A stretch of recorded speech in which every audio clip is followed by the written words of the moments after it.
É isso aí, gente. Estamos chegando no nosso sexto encontro já aí. Já está acabando, se Deus assim permitir. Já estamos caminhando para o fim. E serão, acho que são 10 ou 12 encontros, se eu não me engano. Mais ou menos são por volta de 12 encontros. Então, o meu computador está travando um pouco. Até abrir aqui, eu peço para que vocês tenham uma paciência rapidinho, gente.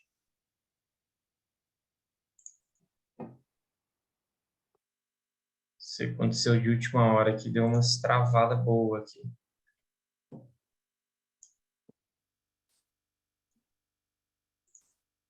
Espera aí, gente.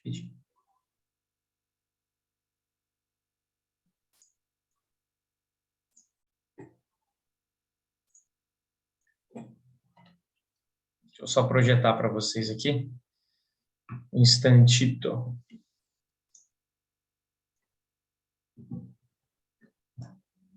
A tecnologia é complicada, cara. Se depender dela, é difícil.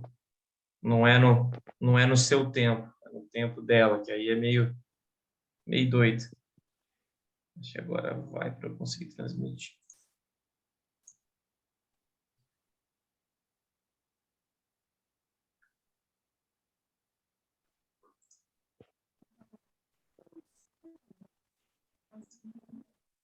Vamos lá. Vocês estão conseguindo ver a tela?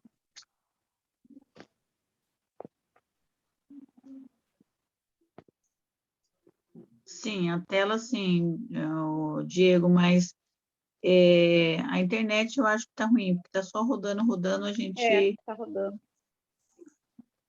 Espera aí, então. Hoje bugou meu computador aqui, não sei o que está acontecendo.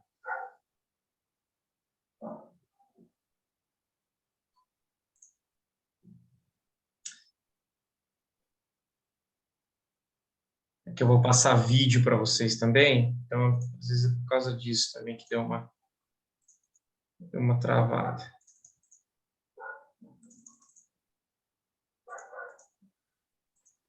Você vai mandar pelo WhatsApp o link do vídeo, Diego? Não, eu vou passar aqui mesmo. Acho que talvez seja isso que tenha travado um pouco. Deixa eu ver se eu consigo agora. Pelo menos agora foi desde o início. Beleza? Tá aí aparecendo para vocês? Sexto encontro? Agora tá. Tá? Sim. Então beleza. Então acho que agora foi. Então, peraí.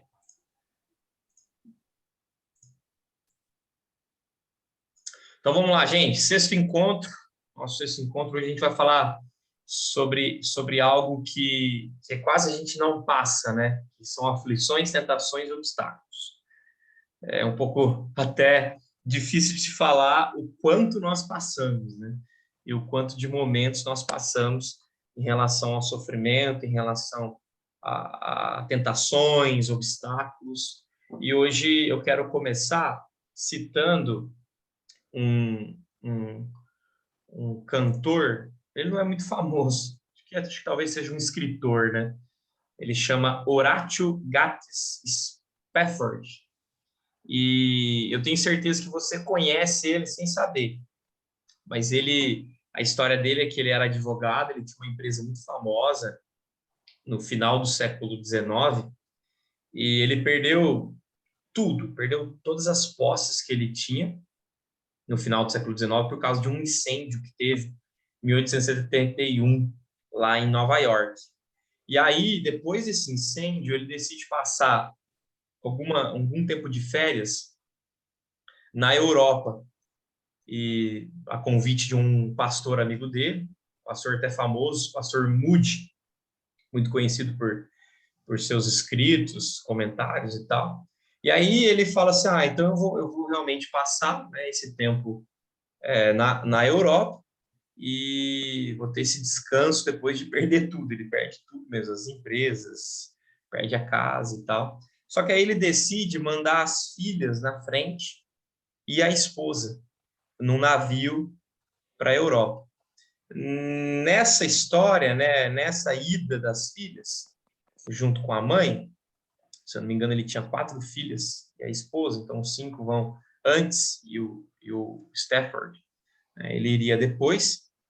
E acontece uma tempestade no meio do mar, e quando ele fica sabendo da notícia, né, daquela tempestade, a esposa tinha mandado um telegrama depois dela chegar na Europa, e ela manda o telegrama mais ou menos assim: salva, porém sozinha. Então ele perde as 4 filhas nessa tempestade, né? Então ele perdeu todos os bens, empresa, né? Ele perde as 4 filhas, né? E quando ele pega o navio para ir para se encontrar com a esposa, o capitão daquele navio fala para ele: olha, foi mais ou menos aqui que aconteceu o terrível acidente que levou todas as suas filhas, né? E ali ele compõe um hino que você conhece muito bem, que no inglês é It is well with my soul, mas no português é Sou feliz com Jesus, meu Senhor. Então a tradução para o português foi Sou feliz com Jesus, meu Senhor, mas no inglês ali seria mais bem colocado: a minha alma está bem a minha alma, né? E aí eu coloquei um pouquinho daquilo que ele passa, da, da, da, da tradução exata do texto que ele escreve, do hino que ele escreve, após ele perder tudo. Acho que você lembra um pouquinho, né, desse hino, tenho certeza que você lembra, né? Se paz a mais doce, me deres gozar, sou feliz com Jesus, meu Senhor. E aí ele escreve basicamente isso: olha, quando a paz como um rio atravessa o meu caminho, quando tristezas como as ondas do mar me inundam, seja o que for a minha porção, tu me ensinas que tudo está bem com a minha alma. É o refrão, né? Tudo está bem, it is well with my soul, né? Tudo está bem com a minha alma. E aí ele transcreve um pouquinho da dor e do sofrimento. Então, eu coloquei o exemplo, introduzindo a nossa perspectiva de sofrimento, de aflição, de tentação, de obstáculos, colocando essa história de um cristão que sofre, uma pessoa que ama Jesus, que sofre, uma pessoa que é devota a Deus e que perde pessoas, que sofre com solidão, que sofre com a morte, com o desespero. E aí, dentro desse sofrimento, não só desse compositor do século XIX, mas dentro do nosso sofrimento, algumas questões podem se levantar, né? Como, por exemplo, não sei se você já se perguntou, mas por que nós sofremos? Né? Por que nós sofremos tanto? Né? Será que o cristão pode sofrer? Será que é pecado sofrer? Né? Como lidar com aflições, com tentações? Para onde correr nessas tentações? Como lidar com questionamento? Como lidar, por exemplo, com o julgamento das pessoas, talvez julgamento até da família? Puxa, Diego, eu me converti, eu estou entendendo o evangelho de Jesus, estou compreendendo essa realidade de Jesus para a minha vida, mas eu estou sofrendo tanto julgamento da minha família, eu estou sofrendo tanto julgamento das pessoas, dos meus vizinhos, né? Como que eu lido com a dor? Será que há resposta? Será que a Bíblia tem resposta para tudo? Será que o meu sofrimento tem resposta? Será que Deus vai falar essa resposta para a minha vida? Então, são alguns questionamentos que eu acho que esse compositor fez ao perder as 4 filhas, ao perder todas as suas empresas. Se eu não me engano, depois ele tem mais um filho, e esse filho morre com 2 anos de meningite. E então eu fico pensando, né? Será tamanha dor? Por que tamanha dor? E aí, pensando na questão do sofrimento, nas lutas, nas aflições, eu lembrei de um livro. Fica a dica para vocês, um livro fantástico para leitura sobre o sofrimento, chama A Anatomia de uma Dor, do C.S. Lewis. Então, se vocês tiverem a oportunidade, é um livro tranquilo de ler. O C.S. Lewis é um pouco denso, mas é interessante a leitura para quem está sofrendo, para quem está na dor, na aflição, na dificuldade, não sabe o que fazer, não sabe como responder.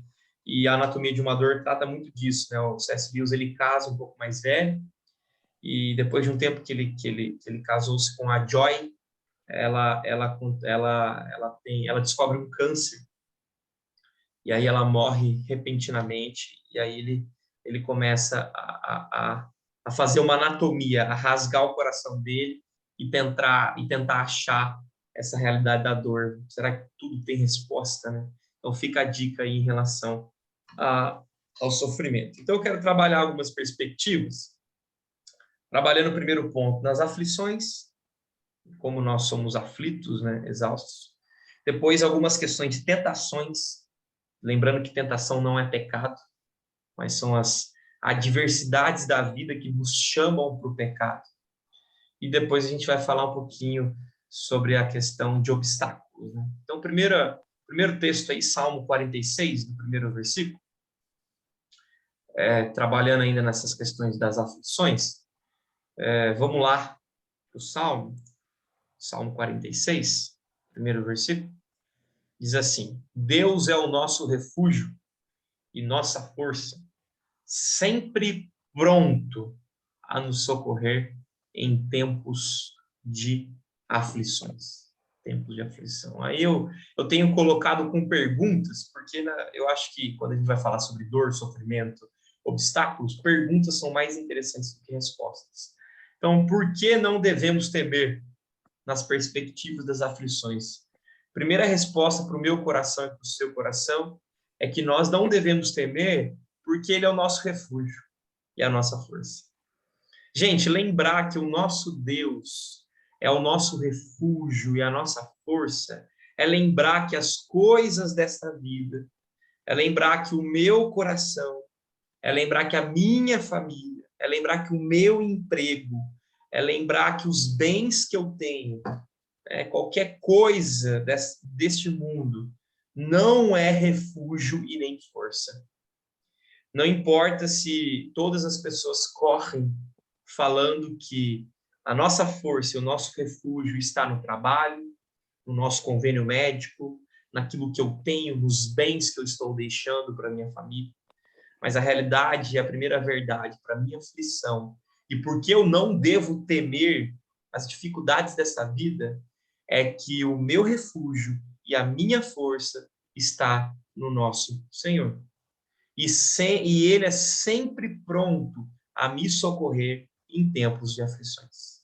Gente, saber disso, colocar isso como primeira realidade do nosso coração, entender, tentar responder essa pergunta, por que nós não devemos temer, é de suma importância para o nosso crescimento espiritual. Você pode ter passado por uma dificuldade tremenda nesses meses, dificuldade financeira na pandemia, dificuldade familiar, separação, dificuldade com o filho, dificuldade com o esposo, dificuldade em igrejas, em relacionamentos, a aflição mais profunda. Se você colocar isso como primeiro passo, olha, Deus é o nosso refúgio e a nossa força. Ele está sempre pronto a nos socorrer em tempos de aflição.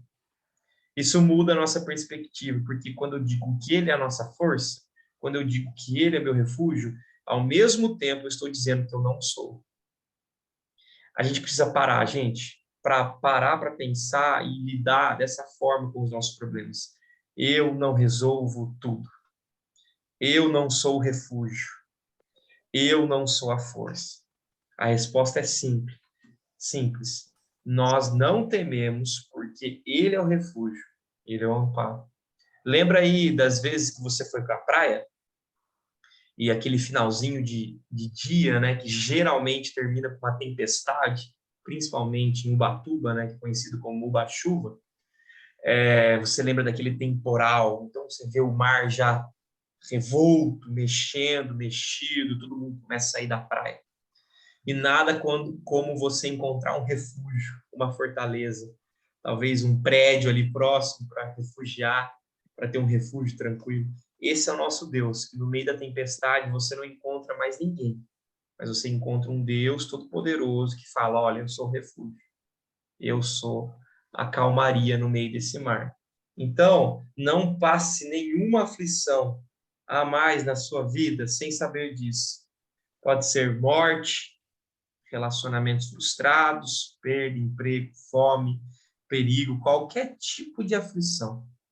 Se você está passando por uma aflição, lembre-se desse Salmo 46. Anota na sua Bíblia, grifa, copia, coloca dentro da sua Bíblia novamente, coloca debaixo aí da sua cama, para você já levantar e olhar esse versículo num papelzinho, numa promessa para a tua vida. Eu sei que o meu refúgio e a minha tranquilidade está no Senhor. E Ele é pronto, Ele está pronto para responder.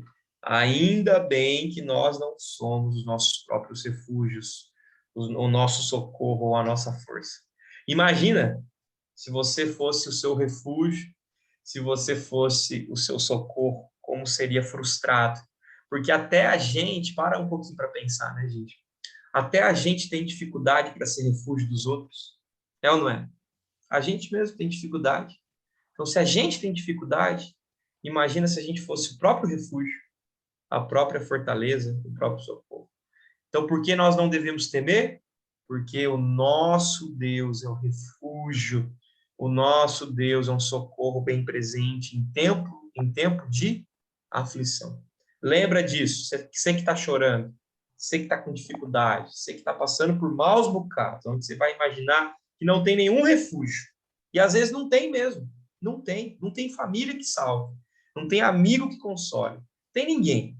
Mas você pode lembrar, mas o nosso Deus, Ele é o nosso refúgio, bem presente na aflição, na dificuldade. E como, então, Deus nos conforta no meio dessa aflição? Já entendemos que é o Deus Todo-Poderoso que é o refúgio. Então, como que eu pego esse refúgio e eu trago isso de forma aplicativa para o meu coração? Como que eu trago isso de forma responder às minhas ânsias, né? Como que Deus me conforta? Isaías 41, versículo 9, 10. Se alguém puder abrir comigo, quem tiver a Bíblia, já pega a Bíblia aí de lado, abram a Bíblia aí em Isaías 46. E quem achou já pode ler. 46, desculpa, 41. Falei 46, mas é 41. 41, versículo 9 até o versículo 10. Então, pode ler. Tu, a quem tomei das extremidades da terra e chamei dos seus cantos mais remotos, e a quem disse, tu és o meu servo, eu te escolhi e não te rejeitei. Não temas, porque eu sou contigo. Não te assombres, porque eu sou o teu Deus. Eu te fortaleço e te ajudo, e te sustento com a minha destra fiel. Legal. A resposta aqui, ela é uma resposta clara. Eu peguei um dos textos, né? Tanto em profeta Isaías, nós encontramos essa não tenha medo, né? Esse não temais de Deus para conosco. Você encontra isso em Josué, você encontra isso em Moisés, você encontra isso quando Jesus encontra os seus discípulos, né?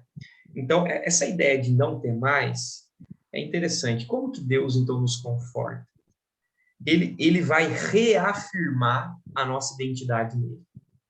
Então, é basicamente isso que Isaías escuta aqui. Olha, não tenha medo, pois eu estou com você. Não desanime, pois eu sou o seu Deus. Gente, como a gente precisa lembrar todos os dias da nossa identidade. Nós precisamos lembrar todos os dias da nossa identidade. A nossa identidade está firmada em Deus. Por isso que Deus, durante toda a história, ele reafirma, tanto nos profetas, nos reis, nos sacerdotes, nos discípulos, falando, olha, não temais, eu sou o teu Deus, eu estou contigo, eu o fortalecerei, eu o ajudarei com a minha vitoriosa mão direita, minha destra, o sustentarei. Essa é uma realidade legal e interessante para a gente pensar sobre o conforto. Então, Diego, isso quer dizer que no conforto Deus não vai me mandar um carro novo? Às vezes tem gente que pensa assim, né? Ah, o conforto virá quando receber um presente, né? Algo material, né? Gente, você fechar ou reduzir a Deus a algo material é algo tão simplório, é algo tão pequeno, é de uma pequenez tamanha da humanidade mesmo. Achar que o conforto de Deus é a resposta das aflições que nós passamos, está baseado num algo material, isso é reduzir a nada. Então, quando você confortar alguém, passar por um conforto, por algum momento que você precisa do conforto, lembra disso. Dos momentos, eu coloquei um momento apenas aqui, teria outros diversos momentos onde Deus reafirma a sua identidade, falando, eu sou o teu Deus, eu te sustento. Então, gente, quando a gente passar por aflição, tentação, por obstáculo, lembra disso. Você não está sozinho. Esse final de semana eu preguei aqui em Taubaté, em São José também, em janeiro eu vou pregar sobre o Salmo 23, e uma das grandes realidades do Salmo ali é que você vai passar pelo vale da sombra da morte. Mas a promessa é, mas tu estás comigo. Essa é a peculiaridade do cristianismo, essa é a beleza do cristianismo. É nisso que traz a beleza. Nós passaremos por dificuldade, mas a presença e a promessa é que Deus estará conosco. Então, isso é importante para a gente, né? Isso já até caminha para a segunda pergunta, e dentre outras perguntas que a gente vai chegar, né? Segunda não, terceira, né? O que Jesus prometeu aos seus discípulos, né? O que ele prometeu para a gente? Ele prometeu o quê? Mateus 28, 20.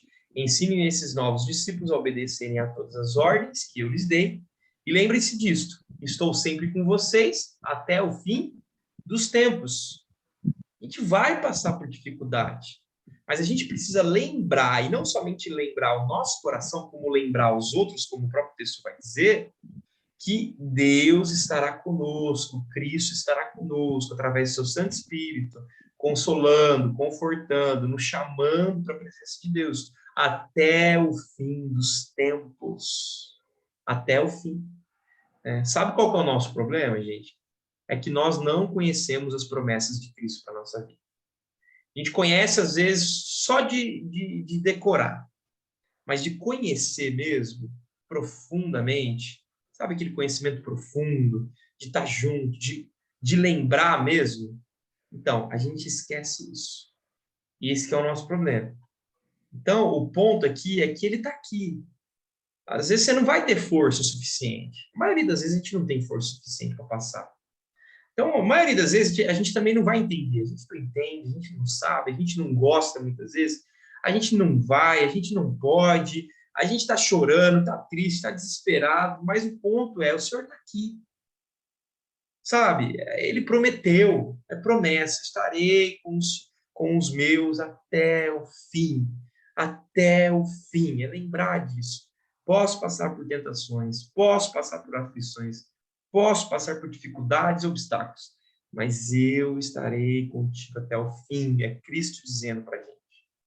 Então, por que nós não devemos temer? Aí João 16:33 vai dizer, né? Eu lhes falei tudo isso para que tenham paz em mim. Aqui no mundo vocês terão aflições, mas tem de bom ânimo, anime-se, pois eu venci o mundo. Então nós não tememos, nós não entramos num vacilo absurdo e contínuo, porque eu entendo essa promessa de João, não só de João, mas de outros evangelistas, né? Eu entendo, olha, eu sei, ele está falando para mim, eu estou no mundo, entende bom ânimo, eu venci o mundo. Teremos aflições, teremos obstáculos, teremos tentações, mas tem de bom ânimo, eu venci o mundo. Às vezes a gente lembra disso só como algo automático, nós conhecemos de cor, mas será que o nosso coração mastiga isso durante a semana? Quando uma aflição bate na porta, quando o desespero bate na porta, primeira coisa que eu recorro, falo, Deus, o Senhor falou mesmo, ia ter bucha.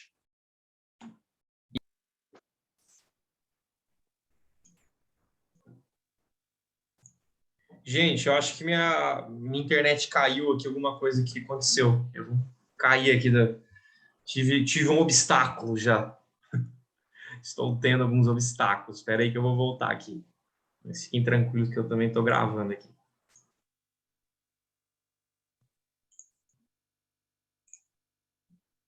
Pronto, já voltou, né? Todo mundo tranquilo? Voltou. Então, vamos lá. Sim. Eu parei aqui no... que nós não devemos temer, né? Então, nós sabemos disso, da questão da presença dele conosco. Então, como que Jesus lida com nossas fraquezas? Essa é uma pergunta interessante. Por quê? Porque, às vezes, a gente fica desconectado com Jesus. A gente fica pensando, Jesus é Deus.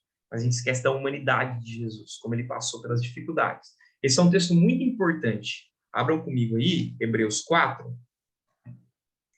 Ele é muito importante mesmo para mostrar essa característica de Jesus, esse consolo próximo, né? Como que Jesus lida com as nossas aflições, né? Então, no versículo 15 até o versículo... É o 15 por enquanto, depois a gente vai ler o próximo. Diz assim, porque não temos sumo sacerdote que não possa compadecer-se das nossas fraquezas, antes foi ele tentado em todas as coisas, a nossa semelhança, mas sem pecado. Como que eu posso responder essa questão da fraqueza, né? Como que Jesus lida com a minha fraqueza? Por muito tempo, a gente aprendeu um Jesus ou um Deus, né? Um Deus Pai, como mais um Zeus. Então, ele está sentado num trono, com um raio na mão, a qualquer momento. Então, que eu tenha uma fraqueza, um obstáculo, uma tentação, um pecado, que eu caia, ele venha com um raio e fira e me mata mesmo. Ele vai me matar. Essa é uma visão deturpada de Deus. Deturpada. Eu não estou tirando na questão do juízo de Deus. Existe o juízo de Deus para aqueles que não confessam a Cristo como único salvador da vida dele. Existe. Mas aqueles que confessam Jesus como único salvador da vida, trazem Cristo para perto como salvador, né? A gente precisa lembrar que ele lida com a gente como esse texto está dizendo. Porque não temos sumo sacerdote que não possa compadecer-se das nossas fraquezas. Ele tem compaixão, gente. A gente esquece disso. Essa ideia da compaixão é a ideia da misericórdia dobrada. Ele tem misericórdia para conosco. Mas sabe por que ele lida assim? Já é a próxima pergunta aqui, né? Por que Jesus lida dessa forma? Então, como que ele lida com as nossas aflições, com as nossas tentações?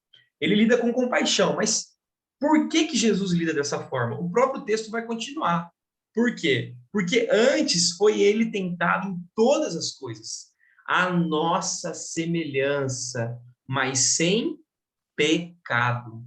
Gente, ele lida dessa forma porque ele foi tentado, ele foi afligido, ele passou pelas mesmas dificuldades que nós passamos.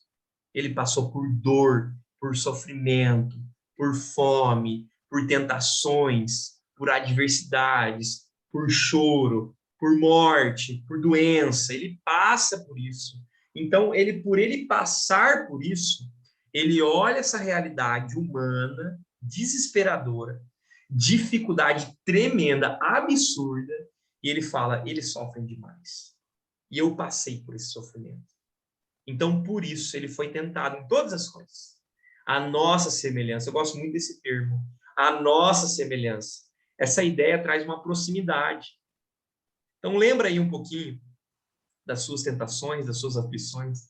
E quando isso acontecer na tua vida, na sua dificuldade, no seu momento, de desespero, de adversidade, lembra disso. Jesus foi tentado da mesmíssima forma que você está sendo tentado hoje. E ele venceu.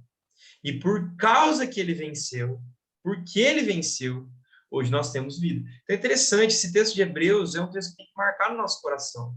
Não existe outro sumo sacerdote tão perfeito como Jesus, porque ele passou da mesma forma que a gente, nessa realidade insuportável que nós passamos. Então, por causa dele, por causa disso, por causa que ele passou, ele lida dessa forma de compaixão. Interessante, né? Diferente pensar assim, né, gente? Fala sério.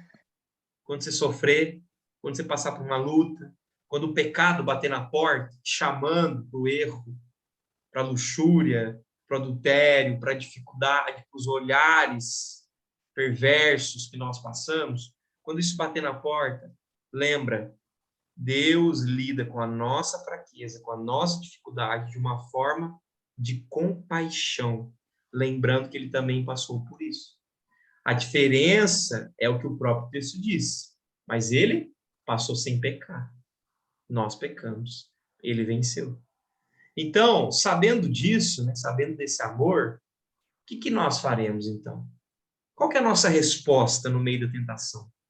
O próprio texto vai dizer, olha aí, Hebreus 4, 15, 14, 15, 16, tem um sermãozinho pronto aí, para vocês pegarem esse sermãozinho, anotar, e quando alguém tiver com problema, com dificuldade, pode usar à vontade. É o texto bíblico para a gente. Qual que é a resposta do ser humano, então?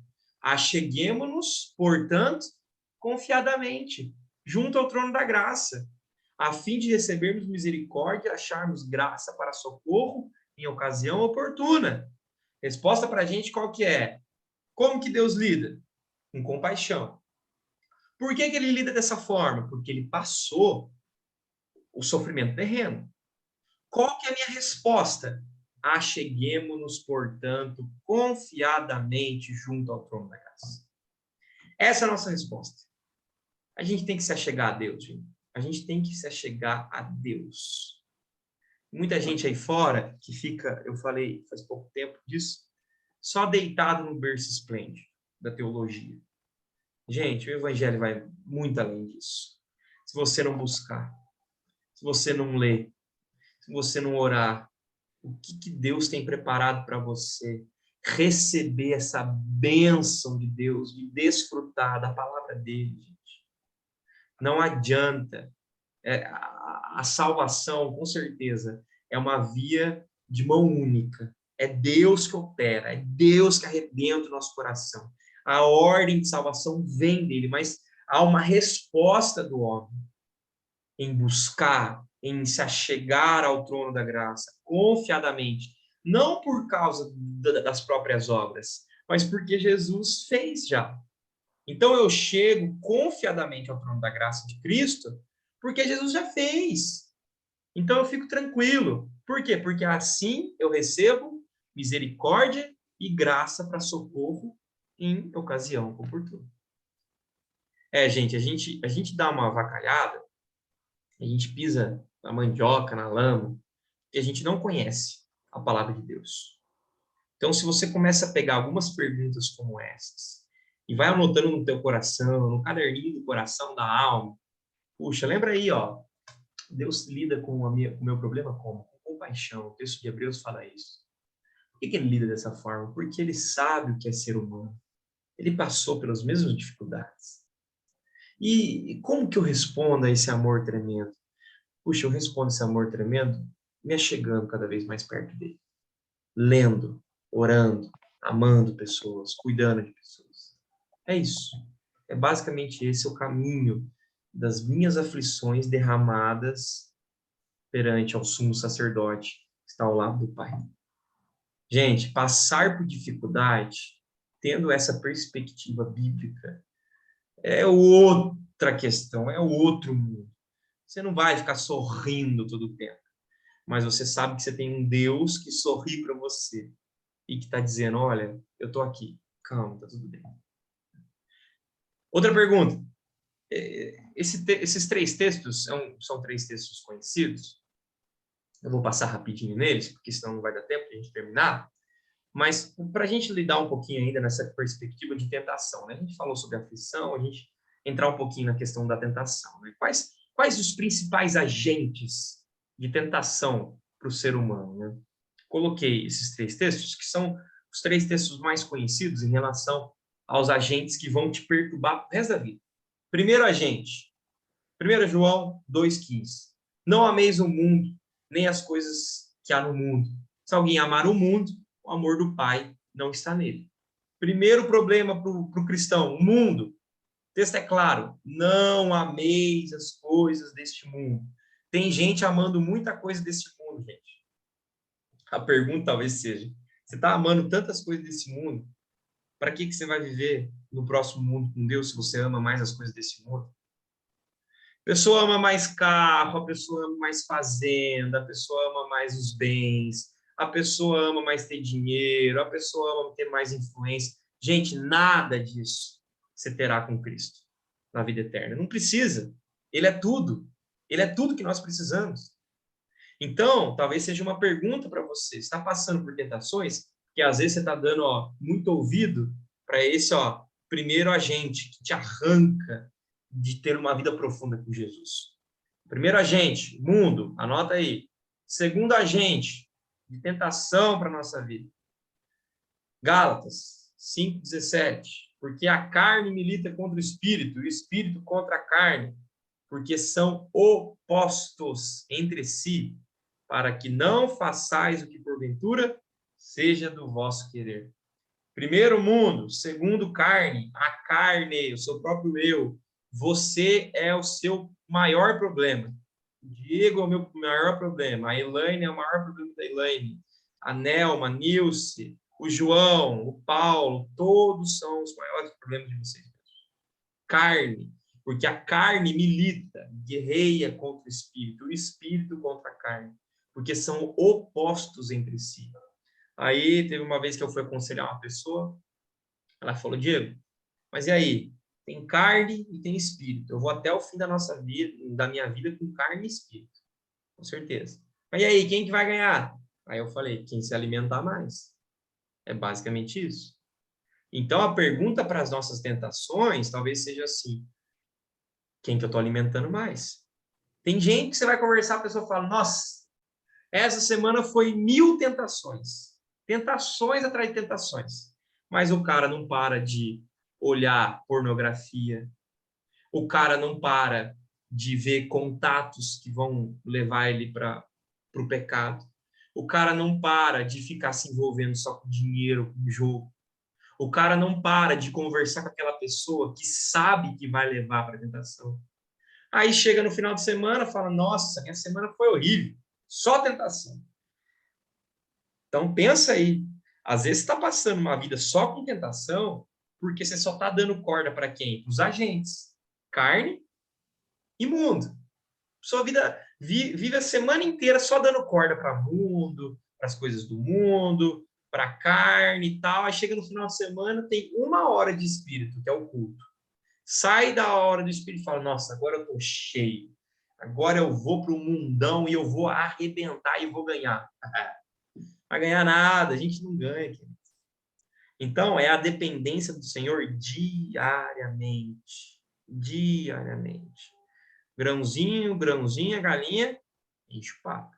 Então, de versículo a versículo, você vai sendo cheio do Espírito Santo. Vai sendo transformado, transbordado pelo Espírito Santo. Primeiro mundo, segundo carne, terceiro, 1 Pedro 5:8. Sede sóbrios vigilantes. O diabo, vosso adversário, anda em derredor como leão que ruge, procurando alguém para devorar. Terceiro problema, terceiro agente, que vai te colocar tentações. Diabão, capeta, Satanás, Lúcifer, uns nomes aí que você sabe, Beelzebub, o cão, capiroto, esse mesmo, todos os nomes, mesma coisa, o diabão. Tá solto, tem um poder limitado. A gente pode falar, se eu não me engano, a gente vai comentar em alguma das aulas sobre a questão do diabo, né? Lembre-se disso, o diabo está limitado. A história, exemplo para isso, para você lembrar que o diabo está limitado, é a história de Jó. O diabo pergunta para Deus, posso tocar? Até onde? E aí Deus vai limitando a ação do diabo. Então, talvez seja uma frase até um pouco forte, mas lembre-se disso. Até o diabo é servo de Deus. Tem uma frase legal do Spurgeon, se eu não me engano, que ele fala assim, o diabo é um cachorro louco, bravo, numa corrente que está sendo segurado pelas mãos de Deus. Só vai até onde Deus permite. Mas ele vai. E ele faz um estrago. Então, a gente tem que tomar cuidado disso. É um agente de tentação para a nossa vida. Mundo, carne e o diabo. Esses são os nossos inimigos. E esse mundão oferece tudo para a gente. A carne quer abraçar tudo isso que o mundão está mostrando. E o diabo vem para encerrar a conta, para falar que tudo isso faz bem e está tudo certo, que não tem problema. Então, você vai lá fora, olha o que está de perverso, a promiscuidade, o adultério, a fofoca, a mentira, o orgulho. Você olha isso, a sua carne olha para você e fala assim, tá tudo certo. Manda bala, Diegão. Vai lá e pega isso daí. E para complementar, o diabão vem do lado e falando assim, tá tudo tranquilo. Tá tranquilo, isso daí não faz mal, não. Faz mal sim. Vai perder a família, vai arrebentar com a vida, e é o caminho de morte. Essa semana eu vi uma pregação do Hernandes, que ele falava numa parte do vídeo, que a gente precisa lembrar que no final de uma vida sem Jesus, ela é morte. No final de uma vida sem arrependimento de coração, sem Jesus, sem confiar em Jesus, sem crer em Jesus como o único salvador da vida, o final dessa vida é morte, é condenação, é o inferno. Por quê? Porque a Bíblia diz isso. E ela pontua, vem direto da boca de Jesus. Então, eu creio em Cristo Jesus. A pergunta é, será que a gente está dando ouvidos mais para os agentes ou para o nosso Deus Todo-Poderoso? Então, o que podemos saber de nossas tentações? 1 Coríntios 10, 13. Isso aqui é importante, depois a gente entender desses 3 agentes. Importante da gente saber. Tem alguém aí com a Bíblia aberta, próximo, de 1 Coríntios 10, 13? Pode ler. Se puder.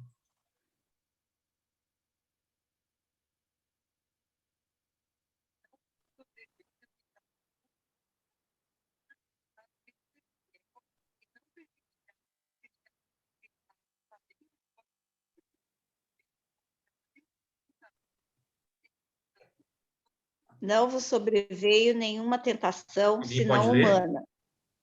Oi? Tá escutando? Tá escutando, Gil? Então, eu vou ler, então, gente. Presta atenção aí. 1 Coríntios 10, 13. Não vos sobreveio tentação que não fosse humana, mas Deus é fiel e não permitirá que sejais tentados além das vossas forças. Pelo contrário, juntamente com a tentação, vos proverá livramento, de sorte que a possais suportar. Primeira verdade, né? Acho que 2 verdades aqui pra gente. Não vem mais do que você possa suportar, de aflição, dessa questão de tentação, de dificuldade. E segundo, vem livramento junto. Então, a dificuldade que você está passando, pensa assim, essa aflição, essa tentação, não é mais do que você pode suportar. E segundo, vem livramento junto. Vem promessa de livramento. O texto vai dizer, pelo contrário, juntamente com a tentação, então, junto com a tentação, vos proverá livramento, de sorte que a possais suportar. Isso é interessante para a nossa vida. Isso traz um conforto para a gente entender realmente essa questão de que, olha, não vai ter aflição, tentação máxima onde você vai acabar com a sua vida. Não, você vai passar por tentações. Mas lembre-se disso.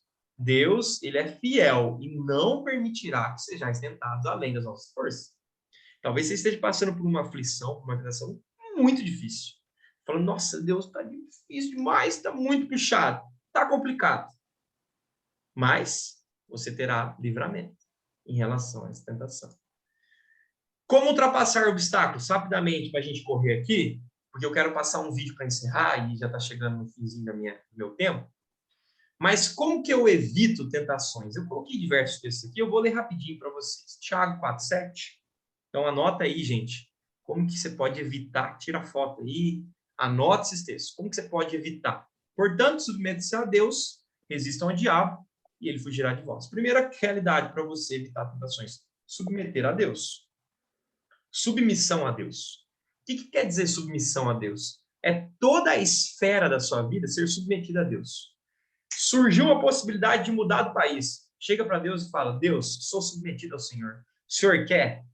Aponta a verdade. Acompanhe o meu caminho. Responde meu coração. E resista ao diabo. Segunda verdade desse texto. Resista ao diabo. Está percebendo que lá é uma possibilidade de você cair em pecado? Resista ao diabo. e ele fugirá de vós. Mateus 26, 41. Vigiem e orem para que não cedam à tentação, pois o espírito está disposto, mas a carne é fraca. Vigiem, orem, para que não cedam à tentação.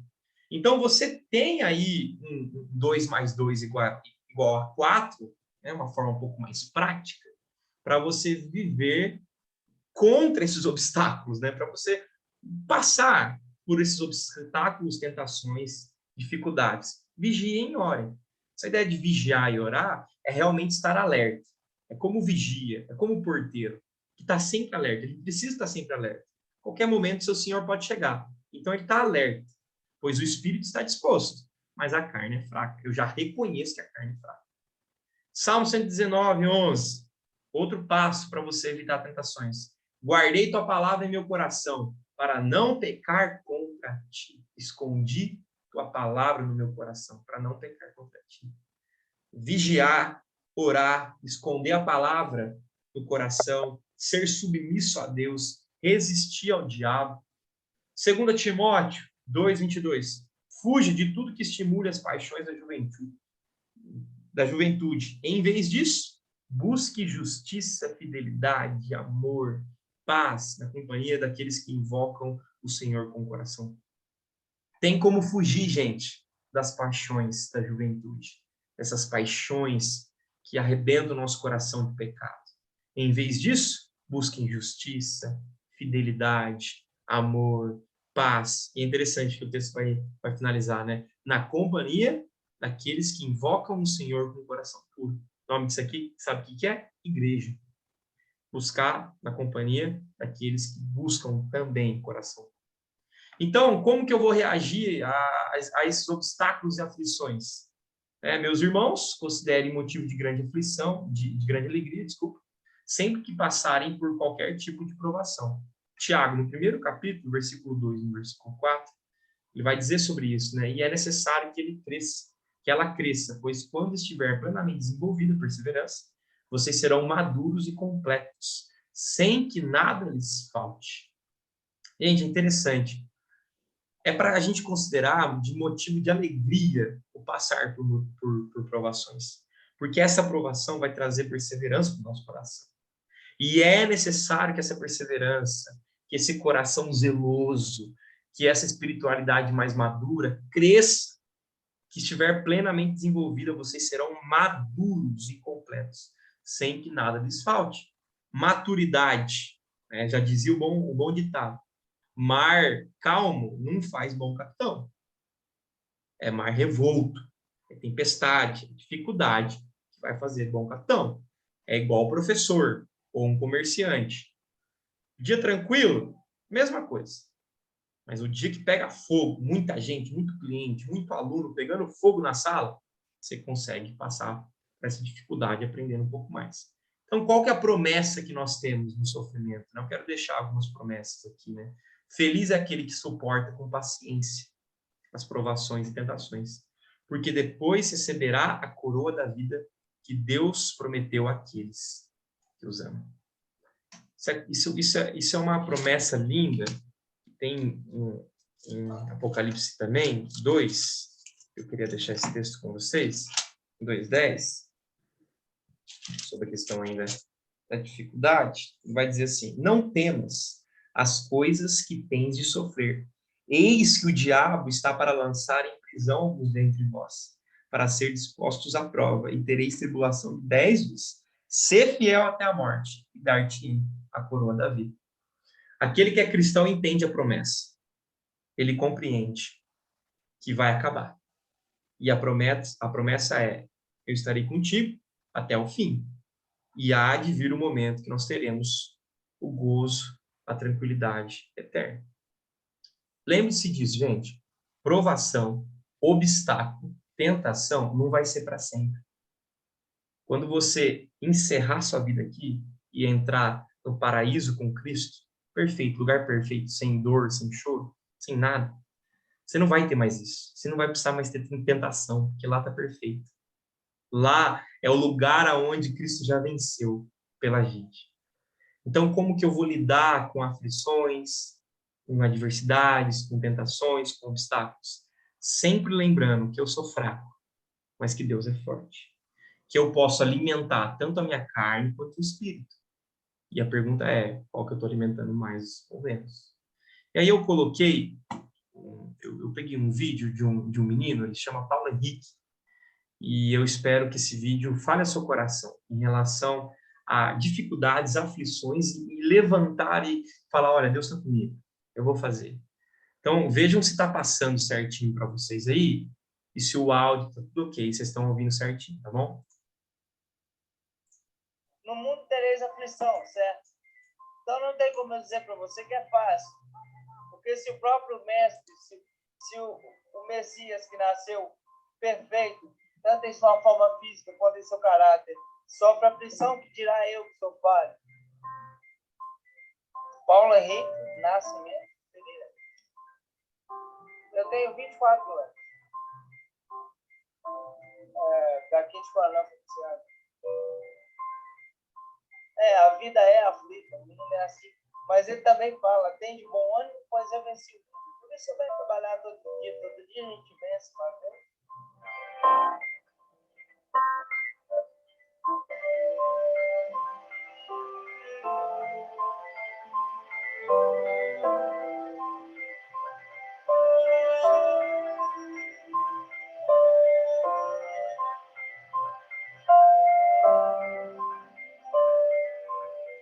é muito fácil você dizer que a vida é injusta com você e dizer que Deus, Todo-Poderoso, tem que fazer a seu favor, uma vez que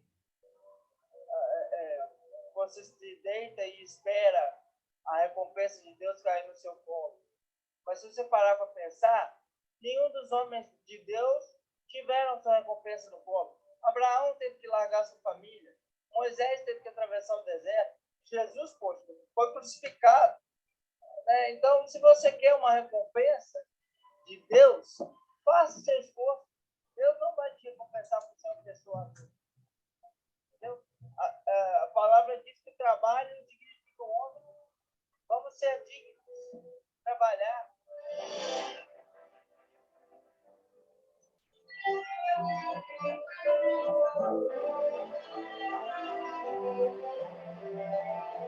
E eu fico sempre aqui nessa mesma esquina da Caixa, do Bradesco.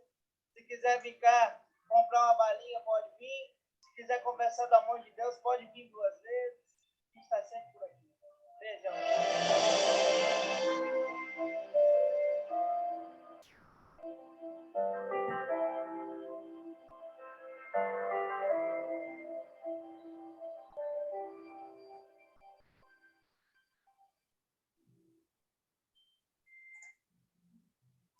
Eu gosto de trazer exemplo prático para a gente, né? Dar um balançar no nosso coração, né? Então, dá para passar por dificuldade, dá para passar por aflições, por desesperos da nossa alma, colocando o nosso coração descansado no Senhor. Nem tudo vai ser perfeito aqui, não vai. A gente vai ter obstáculo, a gente vai ter dificuldade. O ponto é, como que você vai passar por isso? Você vai passar buscando, você vai passar buscando aquele refúgio que a gente falou logo no início, no Salmo 46, o nosso refúgio, fortaleza, socorro bem presente na aflição. Então, a história do Paulo Henrique é uma história que comove muita gente, mas que ela seja mais do que comover, mas chamar para uma realidade.